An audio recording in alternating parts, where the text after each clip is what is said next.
नमस्कार दोस्तों, कैसे आप सब। इस पार्ट में हमारा सब्जेक्ट है ज्योग्राफी और ज्योग्राफी में टॉपिक है हमारा जल संसाधन की उपयोगिता।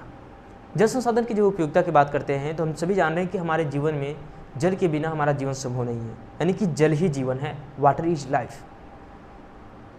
भारत की अगर बात करते हैं तो भारत में लगातार तेज़ी से जनसंख्या बढ़ रही है और हमारे अगर बात करें तो लगभग विश्व की 16% जनसंख्या हमारे भारत में निवास करती है, लेकिन विश्व का स्वच्छ जल का मात्र 4% स्वच्छ जल हमारे भारत में है।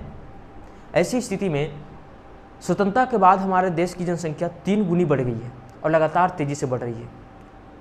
तो इतनी जनसंख्या को जल की उपलब्धि कराना एक आने वाला समय में समस्या बन सकता है।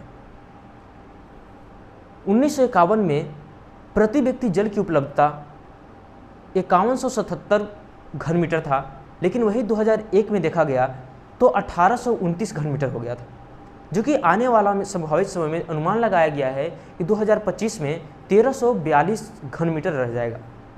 और हम जान रहे हैं कि कम से कम एक व्यक्ति को प्रति व्यक्ति एक दिन 1000 घन मीटर जल की आवश्यकता पड़ता है।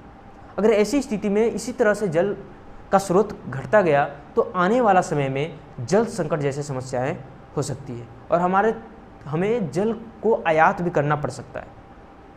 तो इस प्रकार से आने वाला समय में समस्याएं आ सकती है, तो जल को संरक्षण करना हमारे लिए जरूरी है। हम जल की उपयोगिता की बात कर रहे हैं तो जल की उपयोगिता की अगर बात करते हैं तो निम्नलिखित रूप से हम जल के उपयोग में लाते हैं। कैसे?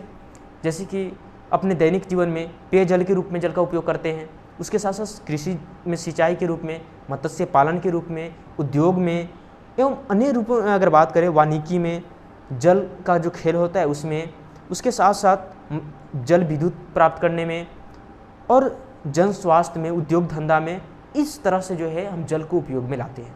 यानी कि इतना सारा काम जो है जो कि जल से होता है, तो इस प्रकार से इसकी उपयोगिता बहुत ज़्यादा है। उसके साथ साथ अगर हम बात करते हैं तो प्राणियों में 65% जल की मात्रा पाई जाती है और वहीं अगर बात करते हैं तो पौधों में 65 से 99% जल की मात्रा होती है।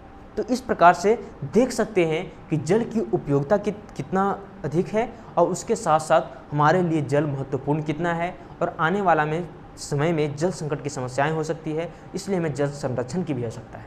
तो इस पार्ट में इतना ही, अगले पार्ट में हम बात करेंगे फिर से एक नए टॉपिक पे। धन्यवाद।